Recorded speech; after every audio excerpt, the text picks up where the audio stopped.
শাস্তির জন্য তালাশ করে। দেখবেন সিআইডি সারাদিন খুঁজতে থাকে, বিভিন্ন সংস্থা খুঁজতে থাকে আসামি শাস্তি দেওয়ার জন্য। আল্লাহ বলে আমি ডাকতে থাকি মাফ করার জন্য। তোমাদের শাস্তি দেওয়া স্বভাব, আমার শাস্তি দিয়ে মজা পাও, আমি মাফ করে মজা পাই। তুমি শাস্তি দেওয়া ভালোবাসো, আমি মাফ করা ভালোবাসি। যেটা আমি কিন্তু সেই জায়গায় চলে আসছি। যদিও ডাক্তার আমাকে এখনো অনুমতি দেয় না। আমি গত 28 তারিখে আমার রাত্রে ঋণ পড়ানো হয়েছে, এখনো 28 তারিখে 1 মাস হয় না। কিন্তু করণীয় কি? মাদ্রাসার দিকে তাকায়। সবাইকে তো মাদ্রাসা বুঝাইতে পারবে না যে এই অবস্থা। এই জন্য আমি কিন্তু কথা শেষ জায়গায় চলে আসছি। আমাদের চিন্তা করা উচিত, যাত্রী হিসাবে চিন্তা করা উচিত। নাইলে কিন্তু দুনিয়ায় যা পাইলাম পাইলাম। কোরআন এটার দিকে ইঙ্গিত দিছে, আর হায়াতিদ দুনিয়া। দুনিয়ায় পাইলেই বা কতটুকু পাইলে। আজকে একটা কথা চিন্তা করেন আপনারা, আমি আপনাদেরকে যুক্তি দিয়ে বুঝাইতে চেয়েছি। এই দুনিয়াটা, আমাদের যে দুনিয়ার ফুটবলটা আছে, এটা মাত্র 24,000 মাইল। যেদিক দিয়ে আমাদের কত কত, যার ভিতরে 67টি ভাগ হলো পানি, 33 ভাগ হলো স্থল। এটা বন্টিত হলো বর্তমানে ভাগ 850 কোটি মানুষের ভিতরে। কত? এবার বাড়িতে যে যদি অঙ্ক জানেন, তাহলে হিসাব করে দেখেন যে আপনার ভাগে কতটুকু পড়বে। আরেকটা হাদিস দিন একটা আল্লাহ বলতেছেন আমাদের নবীজির মাধ্যমে, লাউ কানাতিদ দুনিয়া ইনদাল্লাহি তা'দিলু জানাহা বাউদা। মিশকাত শরীফে যদি দুনিয়াটা আল্লাহর কাছে সমগ্র সম্পদ সহ মশার ডানার সমান দাম হতো, মা সাকা সুরবাতা মা, তাহলে কোন কাফেরকে, বেদিনকে, আল্লাহ দ্রোহীকে সব বাদ দিলাম। 5 বেলা যাদেরকে আল্লাহ স্বয়ং নিজে ডাকে আর 90 বার আসে না, কাফেরদেরকে তো আল্লাহ ডাকেনই না। ডাকেন কি বলে ওলামা ইকরাম, কি বলে ডাকে? 5 বেলা তো আমাদেরকে ডাকে, ঠিক না? 90% তো মসজিদে আসে না। তাইলে এক টোপ পানি পান করতে দিতে আসেন। মাইনা নিলাম মশার ডানার সমান। দুনিয়াতে মহাদেশ কয়টা? 7টা। প্রথম মশার ডানাটাকে 7 ভাগ করেন। আমাদের এশিয়া একটা মহাদেশ, ঠিক না? 7 ভাগের একটা ভাগ আমরা এশিয়ালারা পাবো, ঠিক না? ভালো মতে কিন্তু এশিয়ালারা পাবো, ঠিক না? 7 ভাগের আবার এশিয়ার ভিতরে 52টা দেশ। যেই এশিয়া 1 ভাগ পাইল 7 ভাগের, ওটাকে আবার 52টা ভাগ করতে হবে, কেন এশিয়া 52টা দেশ। জানি না এখন আরো 2-1টা বাড়ছে কিনা, কিন্তু অনেকদিন আগের কথা বলতেছি। 52টা দেশ হলো এশিয়া মহাদেশে। তাইলে 7 ভাগের 1 ভাগ পাইল এশিয়া, ওটাকে ভাগ করতে হবে 52টা, ঠিক না? কিসের ডানা? ওই 7 ভাগের 1 ভাগকে আবার 52 ভাগ করার পরে একটা ভাগ পাবে বাংলাদেশ, ঠিক না? এখানে জনসংখ্যা কত?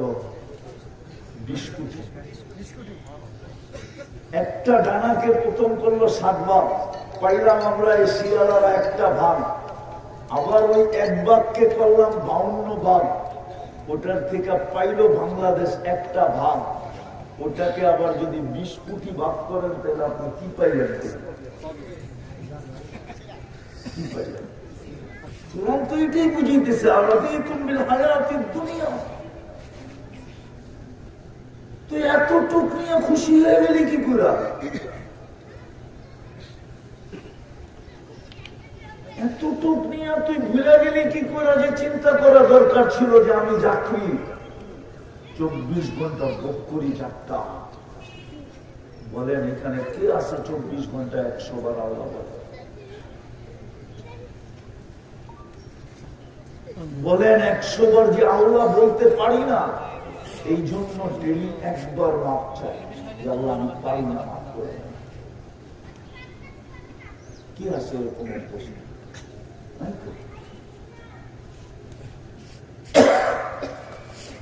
আমার যুক্তি আপনার লাগে কিনা দেখেন। উচিত তো ছিল চিন্তা করা,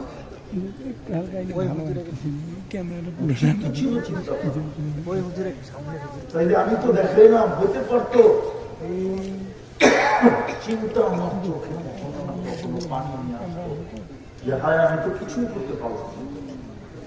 হয়তো চোখের কোনায় পানি উদিত করে দিত, লজ্জার পানি আমার চোখের কোনায় উদিত হইত, তাইলে হয়তো হিন্দির একটা প্রবাদ বাক্য হলেও সত্য হতো।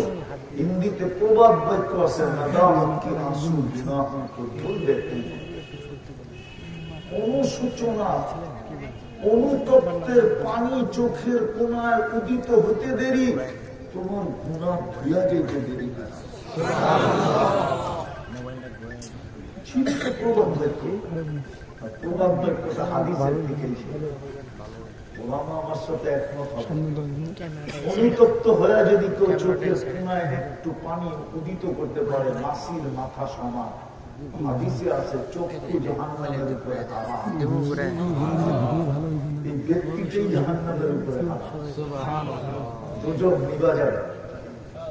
ওর দুজকে জানা ওই দিনটা এরকমই দিন, কুল্লু মরিইন মিনহুম শা'নুন ইউগনি। কুরআন বলে আমরা প্রত্যেককে এরকম ব্যস্ত করে দিব যে স্বামী স্ত্রীর দিকে তাকানোর সুযোগ পাবে না, স্ত্রী স্বামীর দিকে তাকানোর সুযোগ পাবে না, ভাই ভাইয়ের দিকে তাকানোর সুযোগ পাবে না, মা বাবা সন্তানের দিকে তাকানোর সুযোগ পাবে না, আত্মীয় স্বজন আত্মীয় স্বজনের দিকে তাকানোর সুযোগ পাবে না, বন্ধু বন্ধুর দিকে তাকানোর সুযোগ পাবে না।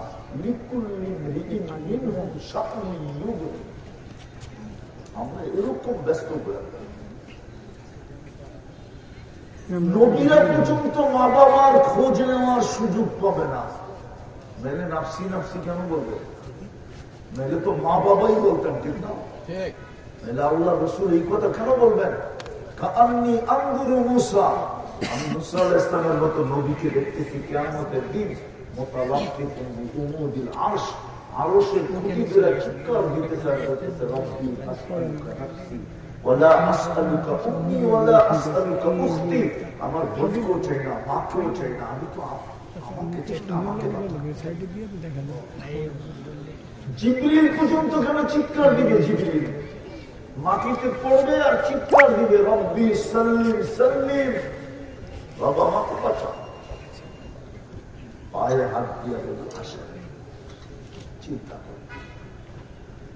আজকে যদি চিন্তা করতে পারি তাহলে আমার বিশ্বাস বিবেকের পর্দা করবে, নাইলে অনুসূচনা ভিতরে আসবে, আমি অনুতপ্ত হব, আমি লজ্জিত হব, হতে পারে আমার হাত দুটা উঠা যাবে। ঘুমাইল যে আল্লাহ কিচ্ছু করতে পারি না, ঘুমাইতে তো চললাম, সকালে উঠাইলে না উঠবো, না উঠাইলে তো উঠবো না। কেননা ঘুমের দোয়ার ভিতরে এটি বলা হয়,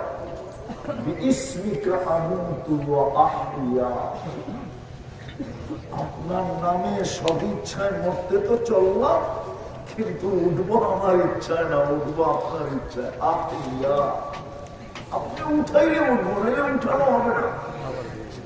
বিছনায় যেয়ে যদি মাপ চাইতো, কিন্তু আমার জাতি তো না বিছনায় যেয়ে মাপ চায় না, সূর্য ডুবার পরে মাপ চায় না, সূর্য উঠার পরে মাপ চায়, বরং ডাকলেও তো আসে। এটাই বলতেছিলাম, ডাকলেও তো আসে।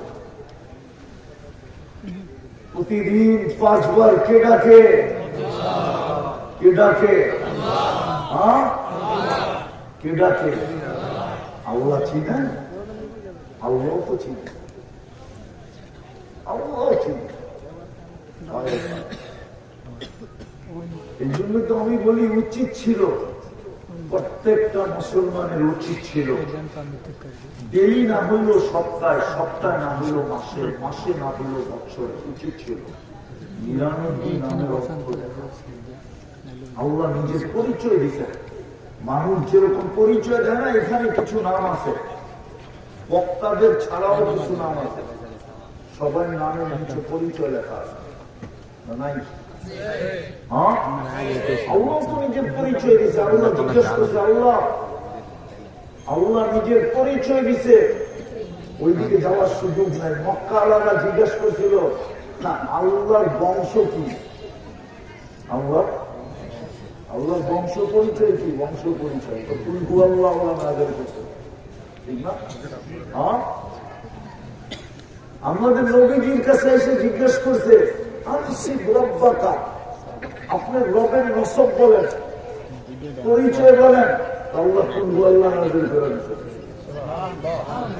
শুধু কুলহু আল্লাহ নাযিল করেন নাই, কাঠি সহ নাযিল করছেন।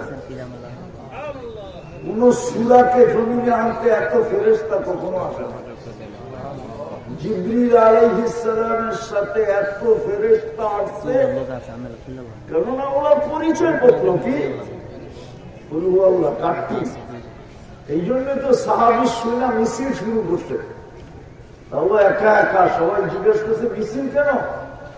শুনুন সূরা ইখলাস শুনলাম তো, এটার ভিতরে কি আছে?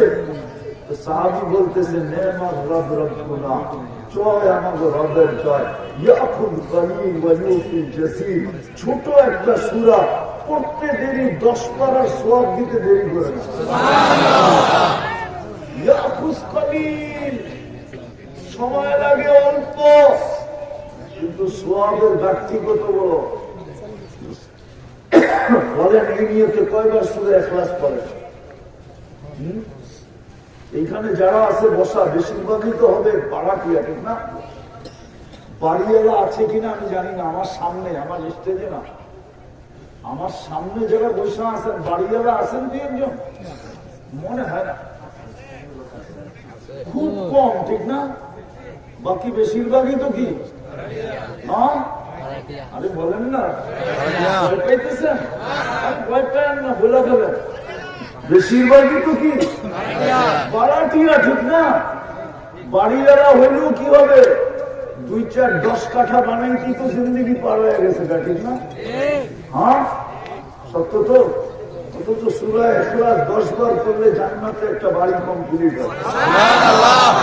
আল্লাহ রসুল বলছে, আল্লাহ রসুল আপনি তো ইচ্ছা করলে ডেলি 5 ওয়াক্তে 10 বার 50 বার কইরা 5টা বাড়ি বানায় ফেলতে পারেন। আমি যেটা বুঝাইতেছিলাম, 5 বেলা ডেলি কে ডাকে? চিনেন আল্লাহ, চিনেন? আল্লাহ নিজের পরিচয় দিতে, পরিচয় জিজ্ঞেস করেন তর্জমা, পরিচয় তো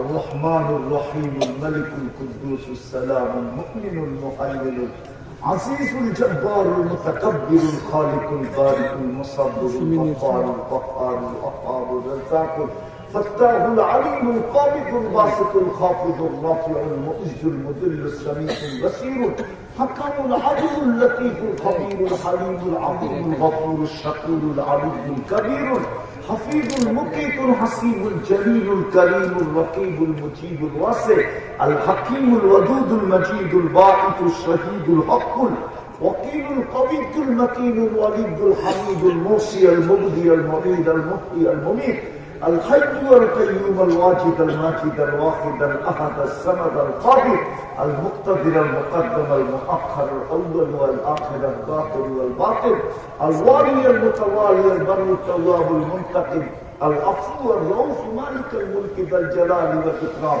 المقسط والجامع والغني والمغني المانع الدار النافع النور الهادي البديع والباقي الوارث والرشيد الصبور جل جلاله 99 قدر মালিক আল্লাহ। 90% মসজিদ আছে, 90% নামাজ। 90% নারী পুরুষ যুবক বৃদ্ধ নামাজ পড়ে, অথচ অঙ্গীকার ছিল একটাই কমপ্লিট করে দাও, একটাই কমপ্লিট করে দাও। ইদা সালুহা সালুহা সাইরুল আমাল, একটা কমপ্লিট করে দিলেই আমরা সবগুলা কমপ্লিট বলে মেনে নেব। তুই নামাজই করতে আসে, এই জন্য বলে দোস্ত আবার শুরুতে চলে যায়। চিন্তা করা হচ্ছে ভোগ করি কতটুকু, নিয়ামত খাই কতটুকু, আল্লাহ ভোগ করি কতটুকু, আর আল্লাহ বলি কালকে আমি যে চাকরি পরিসমাপ্তি ঘটার পরে এই চেহারাটা আল্লাহকে দেখাবো। চিন্তা করি, বুঝাইতে পারলাম? বুঝে কি আসলো? হ্যাঁ, কিছু যদি নাও করতে পারি তো এই উন্নতের জন্য একটা সুযোগ আছে, ওই সুযোগটার জন্যই আল্লাহ অপেক্ষা করে। এই সুযোগ কোন উন্মতকে দিচ্ছেন কি জান না আমি জানি না, কিন্তু এই উন্মতকে সুযোগ দিচ্ছেন। আল্লাহ ঘোষণা দিতেছে আমি তোর কণ্ঠনালীতে রু আসার পূর্ব মুহূর্ত পর্যন্ত অপেক্ষা করো।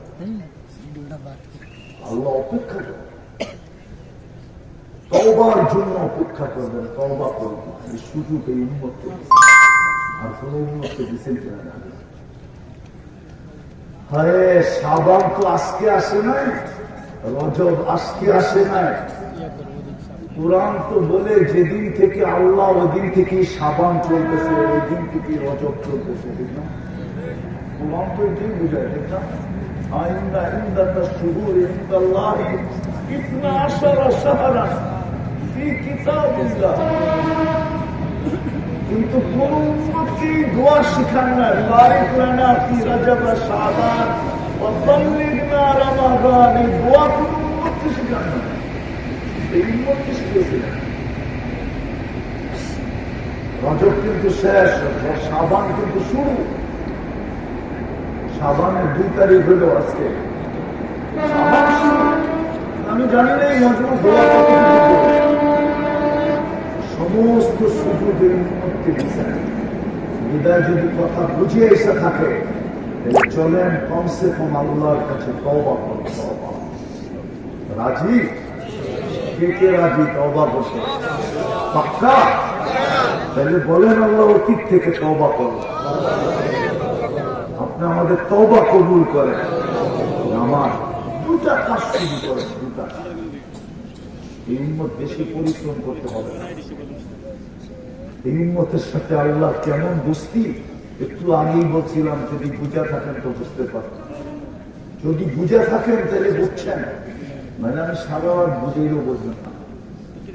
আমি বললাম না একটু আগে যে আল্লাহ বলে সমস্ত তোমরা আসামিকে শাস্তি দিতে অভ্যস্ত, আমি মাফ করতে অভ্যস্ত। এটা ভালোবাসার বিষয়। তোমরা আসামিকে খুঁজতে থাকো শাস্তি দেওয়ার জন্য, আমি আসামিকে ডাকতে থাকি মাফ করার জন্য। একটু পরেই প্রথম আকাশে চলে আসবে আর ডাকতে থাকবে আলমুল মুস্তাফির মাপ চাচ্ছেন। বিদায় 2টা কাম করে পারবে। একটা হলো আজকের থেকে যখনই ঘুমাইতে যাব আল্লাহর কাছে মাপ চাই। আমি বিশেষ করে যুবকদেরকে বলবো সারাদিন কি করলাম আমার বিষয় না, কেন আমাকে আল্লাহ চৌকিদার বানিয়ে পাঠায়। কোরআনে আছে রাস্তা আলী হিন্দু মুসাইফির, চৌকিদার না। দ্বিতীয়, তোমার দোষ তালাশ করার জন্য আল্লাহ আমাকে পাঠান। ওলা তাজাসসু, দোষ তালাশ করার জন্য, হাতে পায়ে ধরার জন্য আসছি। এই জন্য বলতেছি যখনই ঘুমাইতে যাব আল্লাহর কাছে মাপ চাই। এখন পারবেন এটা করতে? কঠিন মনে থাকবে? আপনি কন্টিনিউ 6 মাস করে রাখেন, রেজাল্ট কি দাঁড়ায় আপনি নিজে চোখে দেখবেন। ওই রেজাল্ট বা ফলাফল জানানোর জন্য আপনি আমাকে খুঁজবেন। আমার বিশ্বাস, আমি মা বোনদেরকে বলতেছি, আপনাদেরকে বলতেছি, নাইলে দুনিয়ার মাটি নিয়ে খুশি হয়ে থাকতে হবে, দুনিয়ার মাটি নিয়ে খুশি হয়ে থাকতে হবে। সুযোগ নাই, সময় নাই। নাইলে আল্লাহ উম্মতকে কিনতে চাইতেছেন। ইন্নাল্লাহ আশতারা, আল্লাহ বলে তোদেরকে আমি জান্নাতের বিনিময়ে কিনতে চান। আপনারা জান্নাত চিনেন না? জান্নাত কি জিনিস? জান্নাত কি জিনিস এটা আমরা জানি না। ওই জান্নাত দিয়ে আল্লাহ কেনার জন্য প্রস্তুত আছে। নারীকেও কিনবে, পুরুষকেও কিনবে, যুবককেও কিনবে, বৃদ্ধকেও কিনবে, গরিবকেও কিনবে, ধনীকেও কিনবে, রাজাকেও কিনবে, প্রজাকেও কিনবে। প্রত্যেক ব্যক্তিকে আল্লাহ কেনার জন্য প্রস্তুত আছে। কিন্তু শর্ত হইল ওটাই জান্নাতের উপযোগী বানাইতে হবে। এই জন্য শেষ কথা, যখনই ঘুমাইতে যাব আল্লাহর কাছে তারপরে পারবে। দ্বিতীয়, আজকে থেকে নামাজ কখনো ছাড়বে না। ওয়াদা? পাক্কা? হ্যাঁ পাক্কা তো? হ্যাঁ। আর এই মসজিদে শুধু 1 মাস নামাজ পড়তে আসে না। হুজুরা মনে আমার লোক একমত হবে না। আচ্ছা বইলা দেখি, 1 মাস যদি উম্মত নামাজ পড়তে, 1 মাস 100 1 মাস যদি মসজিদ না ছাড়তো, 1 মাস। রমজানের প্রত্যেক ফরজকে 70 গুণ বাড়ায় দেওয়া হয়। কয় গুণ? কয় গুণ? 70 তো হাদিস তো, গীতা তো না। হুজুররা কি বলে, গীতা না হাদিস? প্রত্যেক ফরজকে 70 গুণ বাড়ায় দেওয়া হয়। তাহলে 1 মাস মানে কয় মাস? 70 মাস, ঠিক না? বাকি যদি আল্লাহ বলতো 11 মাস করে দেখি না, না দেখলে কি হলো? রমজান তো 70 মাস, 11 বাদ দিয়ে দেন, 11 কি দিয়ে দেন। তারপরে আমি পাওনা না আপনি পাওনা? 70 থেকে 11 গেলে কত থাকে? 59 মাসের তো আমি পাওনা। লাইলাতুল কদর তো বাদই দিলাম, আপনি আমার কাছ থেকে পাবেন কোথেকে? এই জন্য তো 70 গুণ বাড়াইয়া দিয়েছিলেন ফরজ। নফলকে ফরজের মর্যাদা দিয়েছিলেন, যেন এই উম্মত যেন কোনো ঘাটতি না নিয়ে আসে, রিকভারি করে আসে। এই উম্মতের জন্য সমস্ত কিছু পরিপূরক হয়ে আজকের থেকে নামাজ ছাড়ব। ওয়াদা? পাক্কা? আল্লাহ আমল করার তৌফিক দান করেন। কেউ জলদি করবো না, হযরত চলে আসছে।